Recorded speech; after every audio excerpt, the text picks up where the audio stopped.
Hello guys, nongeye kubasuhuza. Uyu munsi twiyemeje kureba ukuntu wakoresha network z'ubuntu cyangwa se application itanga mega z'ubuntu.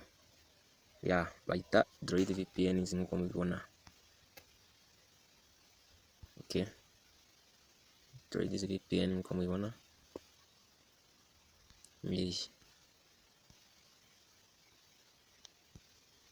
Ubwo uyikinaho ukayikandaho ngiye kubereka uburyo rero wafungura account kugira ngo wemererwe gukoresha network z'ubuntu.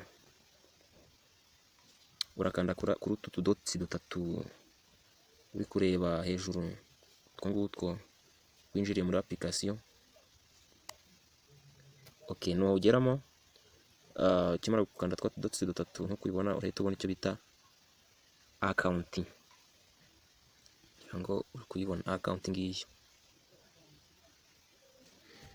Okay, twakande ukigiramo ngira ngo urabona iyi ni account yanjye nk'ibisanzwe niyo nkoresha.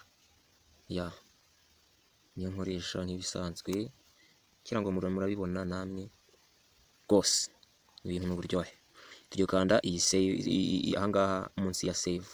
Ubwo iyi save no kuvuga ngo ni igihe warangije gushiramo account yawe, byose byarangije ibyo ngiye kubereka.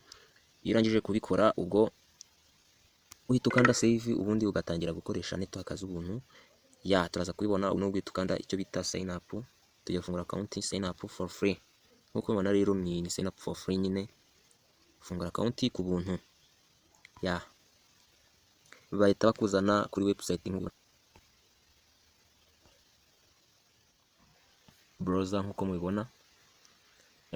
Ubwo ahangaha mbere ushiramo enter your username. Ahangaha ugahita wuzuzamo enter your password. Ahangaha ugashiramo email yawe tena. None ahangaha bahita kugeza ahantu hasa gutya. Byose iyo birangije rero uhita ukora icyo bita kwemera ko utari robo. Ahangaha I'm not robot. Kuko iyo ugatarutse ntago ushobora kugera iyo ugera, ntago ushobora gukora sign up ngo bikunde. Okay, ikindi deni urabanza ukamakinga sure niba ibintu wakoze ari byo. Ahangaha huzuye, aha huzuye, aha huzuye, n'ahangaha huzuye harimo V muri aka kantu. Warangiza icyo uhita ukora uraza ugahita umanuka hasi.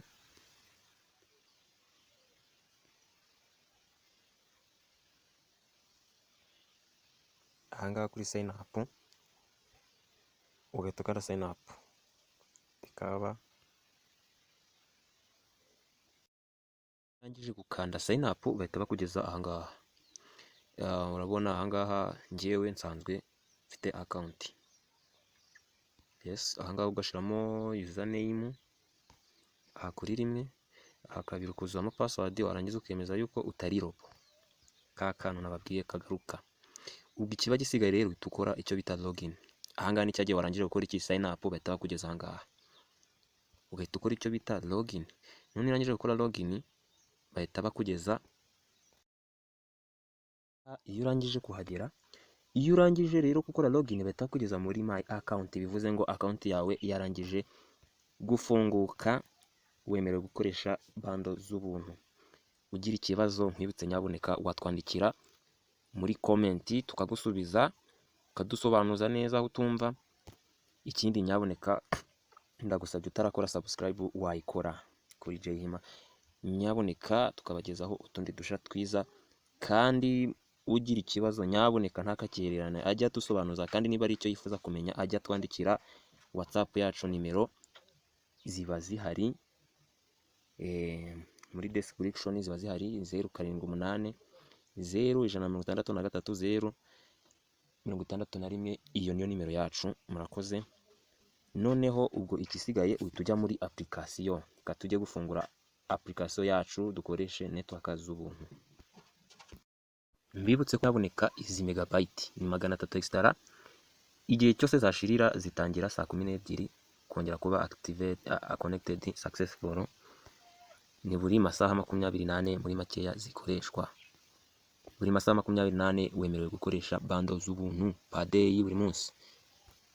Nkuko mubibona extra 200 guteranyaho 100 zikaba 300 ya ubwo wifuza kugura za zindi z'ukwezi ibintu nk'ibyo ukanda ahangaha, ariko ugakoresha bya bindi musanzwe muzi mumenyereye nka cryptocurrency ya ku bantu bakoresha ama bitcoin. Rwose karibu mugure megabyte zimara ukwezi, umwaka, ibintu nk'ibyo ntacyo bitwaye. Murakoze cyane, gusa mbibutse ko nyaboneka nuze gucikwa, kora subscribe ukanda akazogera kugira ngo notification ya kuko hari indi video izaza iraza ikurikiranye n'ingiyi mberetse, kubera ko nukuvuga ngo iri ryari isomo rya mbere, hasigaye isomo rimwe rigaragaza uko wafungura application. Murakoze, ciao nahamukanya tuze gusubira vuba.